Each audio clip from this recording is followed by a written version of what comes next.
Azərbaycan Respublikası sayısının 90%-dən artıq müsəlman və burada istənilən bir müsəlman xanım öz başına bağlı işə də gedə bilər, məktəbə də gedə bilər, universitetə də gedə bilər və bu hüquq konstitusiya ilə müəyyən olunur, konstitusiya ilə qorunur. Hansısa başıboş məktəb direktorunun, hansısa başıboş təhsil işçisinin, hansısa nazirlikdə başıboş bir məmurun qeyri-rəsmi göstərişinlə belə bir şeylərin edilməsi yol verilməzdir. Yəni kimlərsə, mən belə başa düşürəm ki, kimlərsə bilərəkdən əhali arasında nifaq yaratmaq istəyir, qarşıdurma yaratmaq istəyir. Konstitusiya ilə müəyyən olunmuş hüququ digər qanunlar məhdudlaşdıra bilməz. Konstitusiyada vicdan azadlığı gəlir. Hər bununla bağlı mən aidiyyatlı qurumlara, buradan Təhsil Nazirliyinə, Azərbaycan Respublikası Prokurorluğuna, Dövlət Təhlükəsizlik Xidmətinə səslənirəm. Kimlərsə Azərbaycanda sülhü şəkildə qarşıdurma yaratmaq istəyirlər. Dini zəmində insanları qarşı-qarşıya qoymaq istəyirlər. Bu araşdırılsın.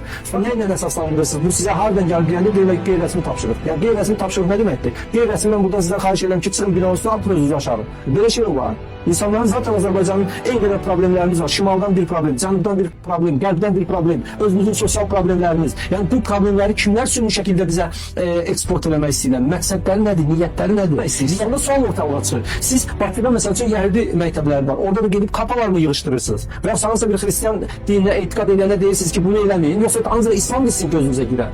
Bu məsələdə mən bu məsələni Türkiyənin necə illərlə geri saldığını bilirik, görürük. Bax, Türkiyədə illərlə, 30 il, 40 il hicab problemi olub. Hicablı olar, olmaz, dövlət müəssisəsində olar, olmaz, universiteti olar, olmaz, məktəbə olar, olmaz. Dünya raket düzəldir, dünya kosmosa çıxır, dünya iqtisadiyyatı yüksəldir. Türkiyə amma hicab məsələsindən əlləşir. İndi kimlərsə bizə ora çəkməyə əlləşir. Azərbaycan siz evinizdə nə istəyirsiniz, evinizə gedin, hicabsız gəzin, evlatlarınızı hicab taxtırmayın, necə istəyirsə, heç kimsə qarışmır. Heç kimsə qarışmadığı kimi siz də heç kimə qarışa bilməzsiniz. Siz məktəblərdə insanların baş ölçüsünə yox, oxumağına, təhsilinə, problemlərinə maraqlanın. O uşağı çağırıb soruşmaqdansa ki, sən evdə məcbur eləyirlər başını bağlama. Soruş ki, sən evdə atan, valideyn, əgər ürəyin yanırsa, işıq pulu verə bilirsinizmi, su pulu verə bilirsinizmi, normal qidalana bilirsənmi, nəyəsə ehtiyacın varmı, kitaba ehtiyacın varmı, dəftərə ehtiyacın varmı? Məktəb direktorlar bununla maraqlanın da.